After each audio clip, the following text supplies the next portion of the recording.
Gentleman's game here. If you've been following this channel for a while now, I'm guessing it's because you want to improve your dating life or your social skills around women. And that's completely natural. You should want to date amazing women. Because when you meet the right type of girl, the one that just vibes with you, appreciates your quirks, your sense of humor, it's awesome. Having chemistry with a genuinely good girl that's into you is one of the best feelings in the world. However, there are gonna be times when you bump into the wrong types of women, the kinds who might look to be your exact type physically, but if you knew who she was on the inside, you'd run away immediately. So today we're gonna answer the question, how do we identify these types of girls you want to avoid at all costs? More specifically, we're gonna go through 7 specific red flags that, if you can recognize in a girl, should be an indicator to you right away that you shouldn't push things further with her. But first, do me a favor and give this video a fat like. It really helps out the channel. Alright, let's get straight to it. Number 1 are women with daddy issues. And let me clarify what I mean by this. See, when a girl is born, her dad is like her first male role model. He's the first man that she gives and receives love from. So in a lot of ways, her relationship with her father is the most important one, because it was the first one, and it sets the tone for how she'll relate to other guys later on in her life. If she has a father who treats her with respect, always supporting her, and is generally a good, dependable dad, she'll have a much healthier view on how men are in general. She'll be more trusting of them, since she knows there are some good men in the world. On the other hand, if she had a terrible relationship with her dad, then that will have an equally powerful impact on her, but in a bad way. For example, if her dad was way too overprotective, she might be wary of guys in the future trying to control her, so she might act out and do crazy things just to affirm her independence. If her dad yelled at her a lot, or was even physically abusive, then she might have long-lasting trauma that affects how she can relate to other men. For example, if her boyfriend raises his voice even the slightest bit, she might break down and start having flashbacks of bad memories with her father. You see, a girl that has a terrible relationship with her dad is a huge red flag, because a poor role model in a father means that she won't know what to look for in a man. Since she never had that caring, masculine presence in her life, she won't know how to identify good men from toxic men. She might hold resentment towards all men because her initial experience with one, her dad, tainted her perception. And it could be really hard for her to get over those past daddy issues because she's been conditioned to think that all men are like the ones in her past. That's why you'll hear girls like these say stuff like, all men are pigs, etc. At the end of the day, it's not your job to be her therapist. She needs to deal with her own destructive behaviors before putting another man on the receiving end of her trauma. So take this as a red flag and run away. Number 2, women who always end up with the bad boy. I know it's a bit of a stereotype that nice guys finish last and that girls love a bad boy. And to an extent this is true, especially when we're younger. But there's a difference between a girl who can appreciate the mysterious, exciting nature of a bad boy and a girl who only goes for bad boys. At a certain point, when she's venting to you about how she always ends up with low-quality guys who hurt her, then that either means she's a poor judge of character, or it means this is truly her preference. Now, if you want to keep things casual with this girl and not looking to seriously date her, then I guess this red flag isn't as much of a deal. But if you're looking at this woman as girlfriend or wifey material, someone you're going to commit to long term, then you're going to be in for a bad time. From my experience, there's always a lot of drama involved with women like this because of her tendency to be attracted to people and things that are bad for her. So this is another red flag you definitely need to be aware of. Number 3, girls who are addicted to social media. This is a huge one for me personally, and a pet peeve of mine.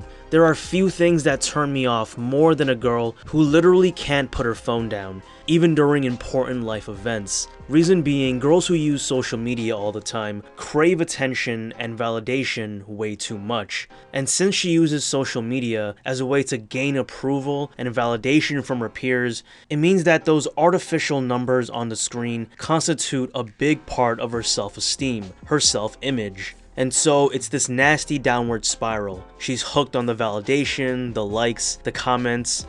They feed her ego, her self-esteem, and so now she needs to maintain her online persona in order to keep up the steady supply of likes that make her feel high, which only increases her dependence on it.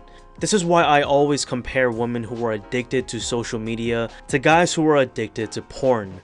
Because both give you a temporary virtual high, it tickles you in those pleasure centers in your brain, but it ultimately does nothing to actually better your life.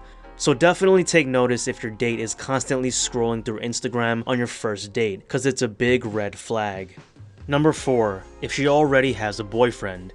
This sounds obvious, but you'd be surprised how many guys still go for girls who are flirting with them even though they already have a boyfriend.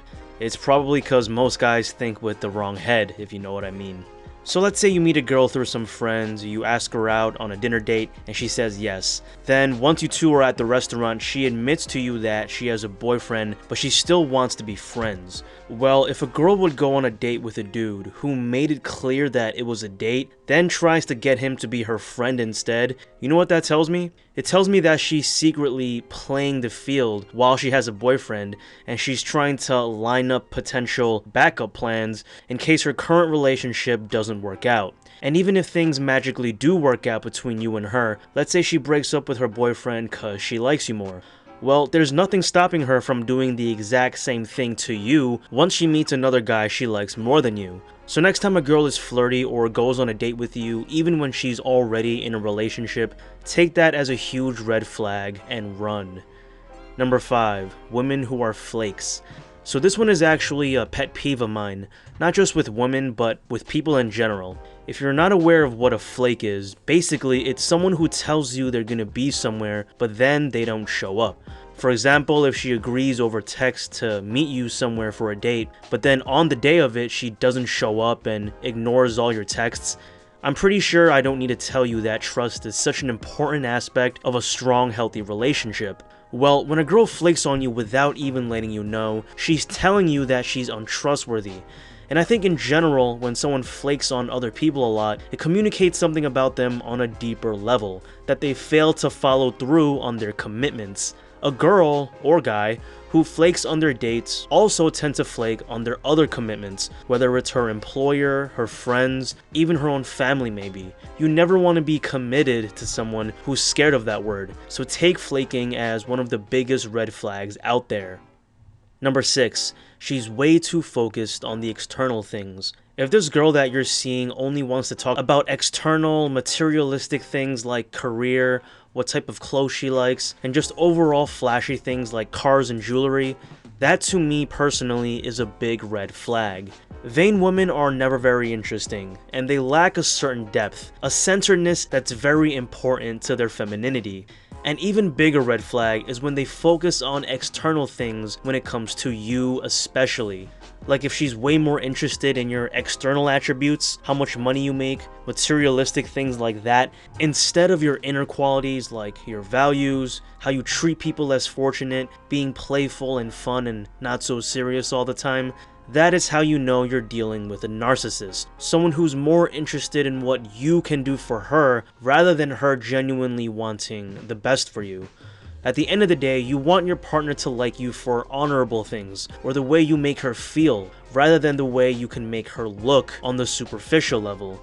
Number 7, having way too many guy friends. So this one is almost a bit related to number 4, but when a girl has an insane number of guy friends, not just a few, it also tells me that she might be keeping her options open. Based on personal experience, a lot of her guy friends might secretly like her, but they're too afraid to actually ask her out and risk getting rejected.